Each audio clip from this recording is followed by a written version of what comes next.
Ah, quel bol d'air frais ces municipales. Je sais pas vous, mais ça me réjouit. C'est autant de passages médias qu'on va pouvoir analyser avec des trucs très croustillants. Aujourd'hui, une fois n'est pas coutume, on va analyser des passages de Sarah Knafo. Elle, on sait que quand elle arrive sur un plateau télévision, on va pouvoir sortir le popcorn. Cet individu, au moment de sa condamnation, était mineur. Peine maximum qu'il encourait alors en 2021 était de 7 ans et demi. Et j'observe qu'il a été condamné à 7 ans, c'est-à-dire pratiquement au maximum de la peine, ce qui est extrêmement rare. Les gens qui l'écoutent le trouvent indécent, il a un air satisfait, il semble nous dire que la justice a bien fait son travail. Il nous a dit, c'est exceptionnel, la justice lui a donné 7 ans. C'est exceptionnel, monsieur Jakubowicz est content. On va remercier la justice que Philippine soit morte, mais c'est honteux, monsieur. Le juge de la liberté et des détentions nous dit que cet homme peut commettre de nouveau un délit et qu'il le libère quand même. Ça aussi, vous trouvez ça normal? Vous allez nous dire que c'est exceptionnel? Première chose qu'on peut remarquer, et ça c'est pas propre aux extraits qu'on va voir, mais à toutes les interviews de Sarah Knafo, c'est que les journalistes, quand ils la reçoivent, ils ne sont pas dans la même posture qu'avec d'autres candidats. On va pas se comporter de la même manière avec un Hollande, un Sarkozy, un candidat issu du centre, qu'avec une Sarah Knafo qui est située aux extrêmes. Est-ce que ça ne serait pas à son avantage? En ce moment, la défiance des Français vis-à-vis des médias est particulièrement haute. On l'a vu lors de ma vidéo sur la commission parlementaire sur l'audiovisuel français. Ce contexte transforme le rapport journaliste invité en quelque chose de beaucoup plus complexe. Le journaliste qui attaque n'est plus nécessairement celui à qui le spectateur s'identifie, et Knafo, mieux que quiconque, a compris comment exploiter cette faille. D'ailleurs, on le voit dans la stratégie de Knafo, sur X notamment, où elle va partager des vidéos, elle va avoir tendance à partager beaucoup plus des vidéos de clash journalistique, de duel, de bras de fer, que des vidéos où simplement elle exprime une idée de son programme. Vous n'avez jamais gagné une élection, monsieur. Je suis députée européenne. Je vous prie de ne pas insulter le 1,5 million de Français qui m'a élu. Mais manifestement, vous avez un problème avec la démocratie et vous le prouvez une fois de plus. Cette stratégie anti-système, elle n'est pas uniquement propre à Knafo, je dirais qu'on le retrouve à la fois dans l'extrême droite, mais également chez l'extrême gauche. Et c'est très intéressant de voir que s'il y a un arc républicain qui formerait un cercle, eh bien, nos deux extrêmes ne sont pas en réalité à l'opposé, ils sont en réalité très proches les uns des autres. Avec un politique classique, le journaliste, il va être confiant dans son rôle d'arbitre. Il va démarrer son interview décontracté, agréable, sans pour autant servir la soupe, mais il se fait confiance. Il sait qu'on va pas déborder. Avec Knafo, c'est différent. Il y a une prudence inhabituelle. Heureuse. Merci, monsieur. Comme j'ai serré la main à notre invité précédent, je fais pareil et je vous dis Merci bonne continuation parce qu'on pourrait, vous savez, me reprocher de l'avoir dit à une et pas à d'autres. Donc voilà, donc je vous serre la main et je vous souhaite aussi, comme à Madame Fukihiro, une bonne continuation. On voit des questions plus courtes, des relances plus assurées, une forme d'hésitation qui pour moi n'est pas un hasard. Pourquoi? Parce que la réputation précède la personne. Et les journalistes savent très bien que Sarah Knafo ne retient pas ses coups. De neutralité, d'impartialité. Non, n'allons pas sur la neutralité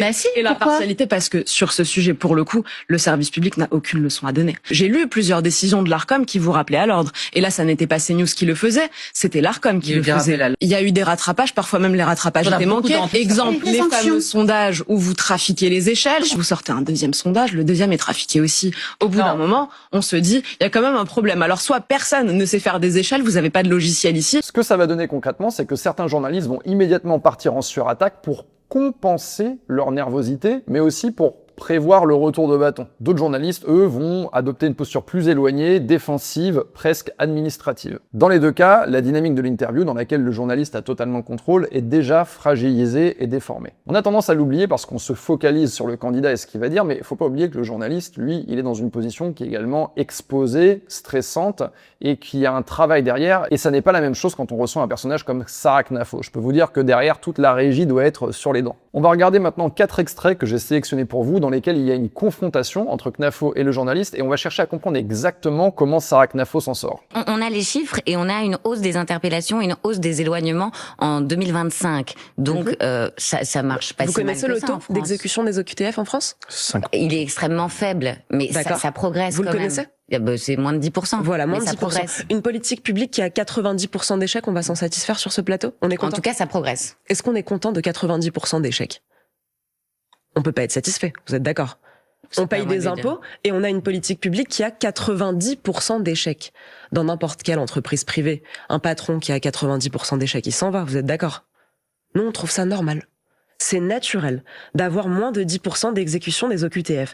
Donc, j'en arrive aux mesures, parce que c'est quand même l'essentiel. Pour moi, ici, CNAFO, elle utilise deux techniques. La première, elle va renvoyer une question au journaliste pour tester sa connaissance du sujet. Et c'est une technique qui lui permet d'abord, de gagner du temps, parce qu'en faisant ça, elle a le temps d'anticiper le sujet dont on va parler et de s'y préparer un petit peu mentalement. Et deux, elle a de bonnes chances de déstabiliser le journaliste. Parce que si elle arrive à montrer que le journaliste ne connaît pas ses sources et ne sait pas de quoi il parle, eh bien, immédiatement, elle prend l'avantage et le journaliste va commencer un petit peu à bafouiller, comme c'est le cas ici. Deuxième chose qu'elle fait dans cet extrait, Sarah Knafo, c'est ce qu'on appelle le recadrage. J'en ai déjà parlé dans une précédente vidéo, mais en fait, il s'agit de nommer les choses différemment. La journaliste parle d'une hausse et quelque part de quelque chose de positif, et Sarah Knafo dit non, en fait, c'est pas 10% de succès, c'est 90% d'échecs. C'est moins de 10%. Voilà, moins de 10%. Progresse. Une politique publique qui a 90% d'échecs, on va s'en satisfaire sur ce plateau? On est content? En tout cas, ça progresse. Est-ce qu'on est content de 90% d'échecs? On peut pas être satisfait, vous êtes d'accord?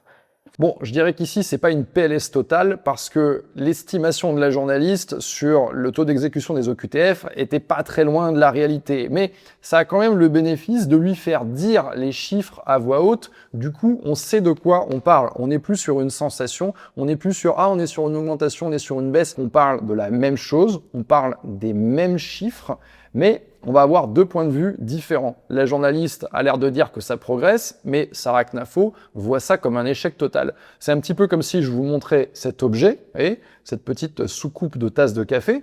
On peut discuter du même objet, mais on peut le voir de deux façons différentes. Vous pouvez le voir comme ça et me dire « ah bah c'est une ligne droite », et moi je peux vous dire « bah non, c'est un cercle ».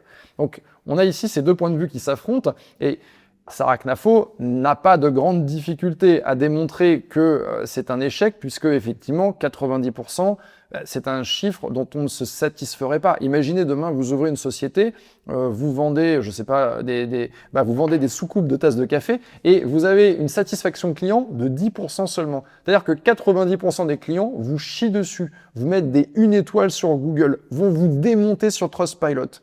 Évidemment que votre entreprise, elle va faire faillite dans les semaines ou dans les mois qui vont venir. Donc ici, encore une fois, elle utilise la logique, 90% ça n'est pas satisfaisant, et elle pousse la journaliste dans une posture de contradiction qui, comme elle est collée sur ces chiffres, elle continue de défendre son exemple qu'elle a donné, elle continue à essayer de le montrer comme le verre à moitié plein. Donc le recadrage, en fait, c'est ça, on a une même chose qu'on peut voir de deux façons différentes. Le verre à moitié plein, le verre à moitié vide. Est-ce qu'on est content de 90% d'échecs? On peut pas être satisfait, vous êtes d'accord? J'adore les normes blancs, une fois qu'elle a dit on peut pas s'en satisfaire, on est d'accord. Je sais pas si vous vous en rendez compte parce qu'il y a plusieurs personnes autour d'elle sur le plateau, mais c'est très très long un blanc comme ça quand on est face à la caméra. Et elle essaye de rebondir, mais elle a rien en fait sous la main. Donc qu'est-ce qui se passe? Elle a son oreillette, derrière en régie, on doit lui gueuler dans le truc et essayer de lui donner des bouts d'infos, des bouts de questions, mais on est en train d'essayer de colmater en fait. C'est pour ça qu'on a un temps d'attente aussi long. Il n'y a pas que la voiture, mais en tout cas je n'ai pas vu de kilomètres de pistes cyclables, madame. C'est le contraire, mais je n'ai pas vu de développement de pistes cyclables. Merci déjà de vous rectifier, parce que quand vous dites que dans mon programme il n'y a que la voiture, merci de vous rectifier, j'ai bien fait de vous réinterroger. J'ai bien fait de vous réinterroger. C'était pour être précis pour le développement de différentes mobilités. Je n'ai pas vu de kilométrage de pistes cyclables, on est bien d'accord. Je vais réussir à dire un mot? Je vais réussir à caser une phrase? On discute ensemble, c'est un grand oral. Là, ça n'est pas une discussion. Donc je réponds. Merci de répondre. Si vous voulez, je peux vous interroger. Vous serez l'invité. Vous êtes candidat à la mairie de Paris, monsieur? Moi, je ne suis candidat de rien du tout. Merci beaucoup. Alors, je vais finir mon propos et évoquer mon programme. Dans cet extrait, le journaliste fait un peu un coup de bâtard, un coup sous la ceinture, c'est-à-dire qu'il est en train d'essayer de l'empêcher de parler, de lui mettre des bâtons dans les roues. Et ça, c'est un truc qu'on voit souvent quand on a un candidat des extrêmes en face. Le journaliste va essayer d'étouffer, d'interrompre, de créer une cacophonie, de parler par-dessus, de parler plus fort. On a 11 minutes d'interview. Oui. Et le cœur de l'interview... Ah, c'est pas le cœur. Ça s'appelle le début. Ça n'a rien à voir. C'est pas le cœur. C'est juste le début de l'émission. Les questions que vous... Ce qui fait que ce que la personne va dire est complètement inaudible.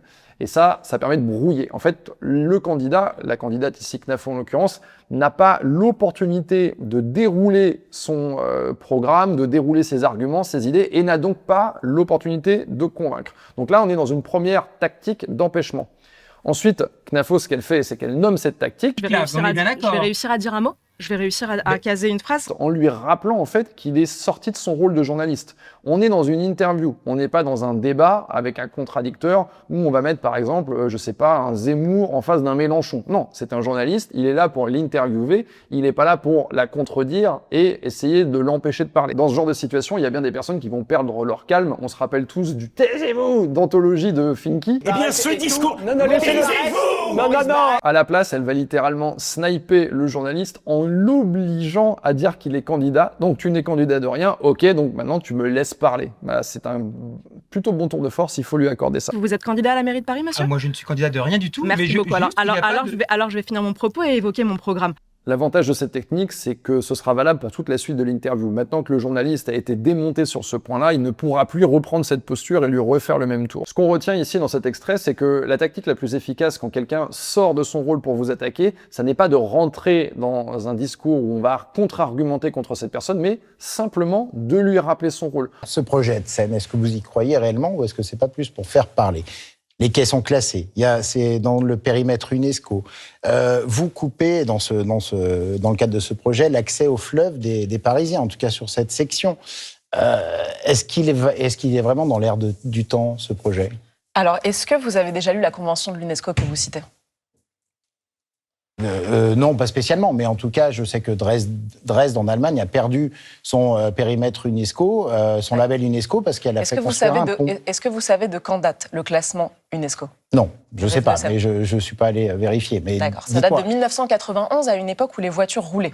Oui, alors peut-être. Oui, mais enfin là, vous faites une construction. Non, c'est pas peut-être, c'est sûrement. Je veux qu'on s'arrête un instant pour analyser ça. En fait, il fait passer des choses et il pose une question. La plupart des gens ont tendance à répondre à la dernière question qu'on leur a posée. On a tendance à se concentrer sur les derniers mots qu'on a entendus. Et ça, c'est un piège dans lequel je ne veux pas que vous tombiez, parce que répondre à est-ce que mon projet est dans l'air du temps, ça voudrait dire valider tout ce qui a été dit avant. Et ça, c'est dangereux, notamment quand les choses qui ont été dites sont inexactes. Encore une fois, CNAFO fait ici ce qu'elle a déjà montré tout à l'heure, c'est qu'elle ne répond pas à la dernière question qui a été posée, mais elle revient sur les arguments que le journaliste a déroulés, qu'il a essayé de faire passer en soum-soum, et c'est là qu'elle va le démonter. Alors, est-ce que vous avez déjà lu la convention de l'UNESCO que vous citez ?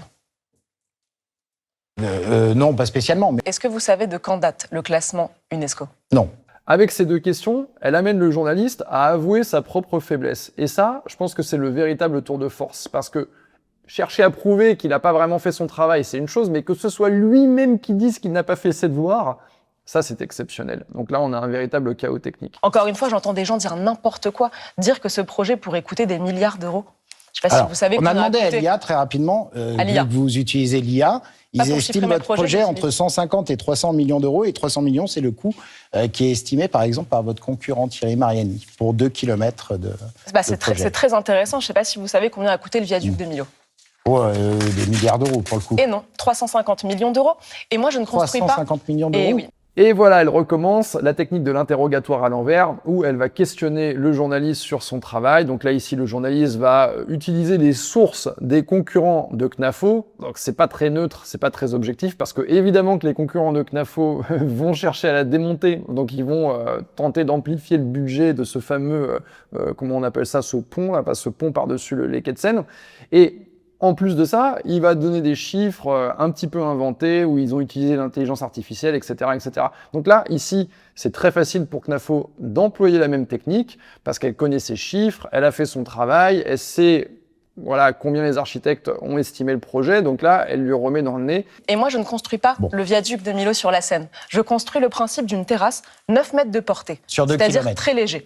9 mètres de portée sur 2 kilomètres. C'est pas un pont, c'est quelque chose qui est posé sur cette route en goudron, comme je vous le disais. On pose des piliers tous les 10 mètres et pour le reste, on a juste à couler une dalle. Ce qui va coûter cher, c'est l'ornement, parce que je veux qu'elle soit belle. Donc je tiens à dire à tous mes adversaires qui racontent parfois un peu n'importe quoi et qui ont réussi à vous intoxiquer, pour le coup de se pencher beaucoup plus sérieusement dans la question. Moi, je les chiffre avec des ingénieurs en travaux publics qui ont quand même participé à la construction de métros aériens. Alors, à partir de là, je leur fais davantage confiance et qu'à M. Mariani et qu'à l'IA. Et surtout, et c'est ce qui est très intéressant ici à la fin, elle le dit très rapidement, donc vous ne l'avez peut-être pas saisi, mais elle dit « Vous avez réussi à vous faire intoxiquer par mes concurrents ». Ça passe un peu rapidement, mais le journaliste, il n'a pas à aller chercher des chiffres dans le camp adverse, d'abord, et surtout, il doit, quand bien même il le ferait, les vérifier. Ce que je veux que vous reteniez de cette série de vidéos qu'on a analysées ensemble, c'est la technique utilisée par Sarah Knafo. Elle ne va jamais au corps à corps avec le journaliste en essayant de défendre, de contre-argumenter point par point, de pinailler, de prendre des coups dans la gueule, d'en donner aussi. Non.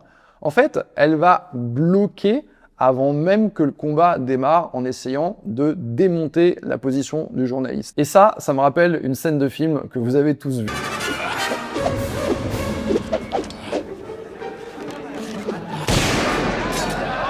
Pour conclure cette vidéo, d'abord n'oubliez pas de mettre un pouce vers le haut pour soutenir mon travail, mais surtout dites-moi en commentaire quels sont les politiques, les extraits, les interviews en particulier que vous voudriez que j'analyse pour vous dans le cadre de ces municipales ou en dehors du cadre. Il se passe plein de choses en politique en ce moment, il y a plein de trucs en même temps et je trouve que c'est assez intéressant d'analyser tout ça.